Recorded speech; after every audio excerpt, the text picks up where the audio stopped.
Christianity has a long history in the region that is now Sudan and South Sudan. Ancient Nubia was reached by Coptic Christianity by the 2nd century. The Coptic Church was later influenced by Byzantine Christianity. For the 7th century, the Christian Nubian kingdoms were threatened by the Islamic expansion, but the southernmost of these kingdoms, Alodia, survived until 1504. Southern Sudan remained long dominated by traditional religions of the Nilotic peoples, with significant conversion to Anglicanism during the 20th century. History: Coptic Christianity reached the area of present-day northern Sudan, then called Nubia, by about the end of the 1st century after Christ.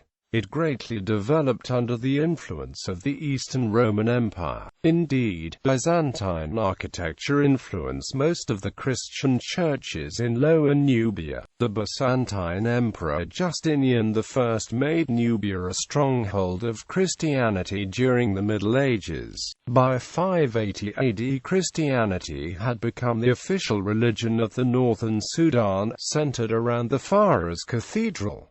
Modern missionary activity. During the 19th century, British missionaries reintroduced the Christian faith into South Sudan. British imperial authorities somewhat arbitrarily limited missionary activity to the multi-ethnic southern region. The Church of England and other parts of the Anglican Communion continued to send missionaries and other assistance after the country became independent in 1956, although that also precipitated decades of civil war and persecutions as discussed below. At the 2011 division which split off South Sudan, over 97% of the population in the remaining Sudan, in the north, adheres to Islam. Religions followed by the South Sudanese include traditional indigenous religions, Christianity and Islam. The last census to mention the religion of Southerners dates back to 1956, where a majority were classified as following traditional beliefs or were Christian while 18% were Muslim.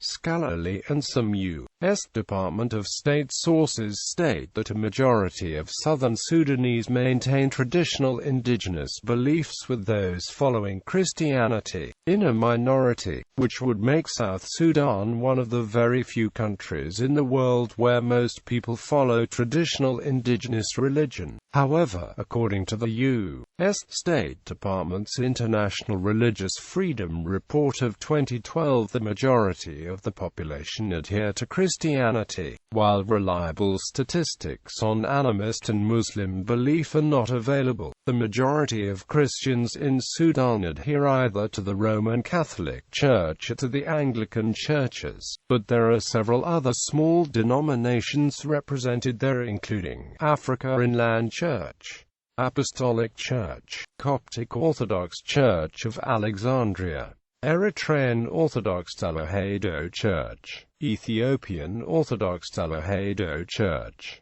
Greek Orthodox Church, International Church of the Nazarene, Jehovah's Witnesses, New Apostolic, Presbyterian Church of the Sudan, Seventh-day Adventist Church, Sudan Presbyterian Evangelical Church, Sudan Pentecostal Church, Sudan Interior Church, Sudan Church of Christ. Roman Catholic missionaries began work in Sudan in 1842. Both Anglicans and American Presbyterians began in Sudan in 1899.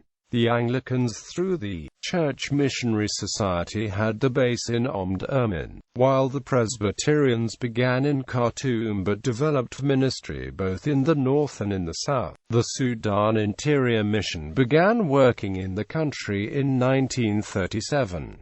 The Africa Inland Mission launched the Africa Inland Church in 1949. In 1964, all foreign missionaries were made to leave southern Sudan because of the civil war. A few groups maintained missionaries in the north. The Sudan Pentecostal Church, which has grown significantly in the south, was started later by the Swedish. As of 2011, prior to the division of the country, about 2,009,374 Sudanese practiced Roman Catholicism, mainly in the south. 9 Catholic dioceses include 2 archdioceses in modern Sudan, with 5 cathedrals. The patron saint of the Sudan is the former slave Saint Josephine Bakita, canonized in 2000. About 100,000 people, or 0.25% of the population, belong to various Protestant denominations in northern Sudan. Catholicism is practiced by some thousand followers north of Sudan's capital.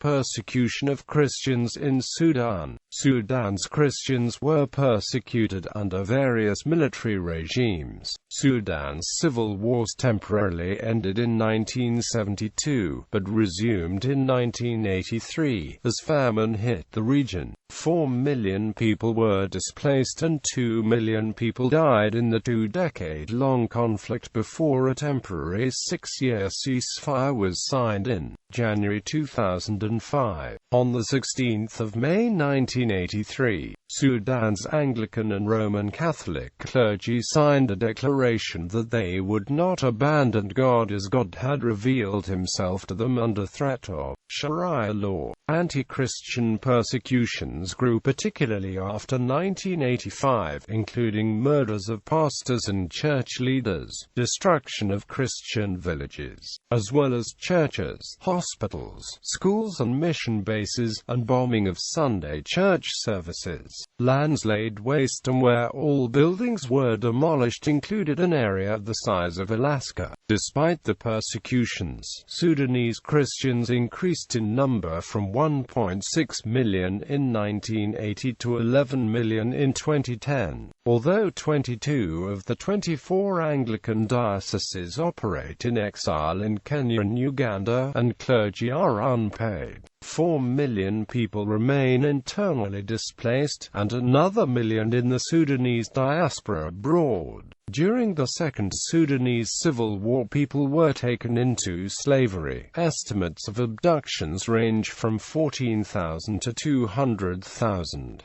Abduction of Dinka women and children was common. In 2011, South Sudan voted to secede from the North, effective the 9th of July. Persecution of Christians that had resumed by then. The Episcopal Church recognizes the Martyrs of Sudan on its liturgical calendar on the 16th of May. The Naivasha Agreement also technically protects non-Muslims in the north. However, some interpretations of Muslim law in Sudan refuse to recognize conversions out of Islam, and also refuse to recognize marriages to non-Muslims. Sudan is one of the nations where being a Christian is hardest in the world. Freedom of religion and belief are systematically violated. In May 2014, a woman called Maryam Yafia Ibrahim Ishaq was sentenced to 100 lashes for adultery and to death for apostasy. Her mother raised her a Christian since her Muslim father was absent, but the Sudanese legal system considers her a Muslim. Ishaq was sentenced to 100 lashes for adultery because she married a Christian man from South Sudan, while Muslim law considers her a Muslim and a marriage invalid.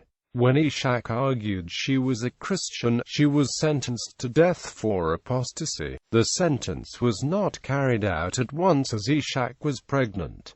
Ishaq's husband is wheelchair-bound and dependent on her. The fact that a woman could be sentenced to death for her religious choice, and to flogging for being married to a man of an allegedly different religion, is abhorrent and should never be even considered. Adultery and apostasy are acts which should not be considered crimes at all, let alone meet the international standard of most serious crimes in relation to the death penalty. It is a flagrant breach of international human rights law. Mana Idris, Amnesty International's Sudan researcher. The verdict breaches the Sudanese constitution and commitments based on regional and international law. Western embassies, Amnesty International and other human rights groups protested that Ishaq should be able to choose her religion and should be released. She was later released and after further delays left Sudan. Bibliography: Jacob Bielski, S. Christian Nubia at the height of its civilization. UNESCO. University of California Press.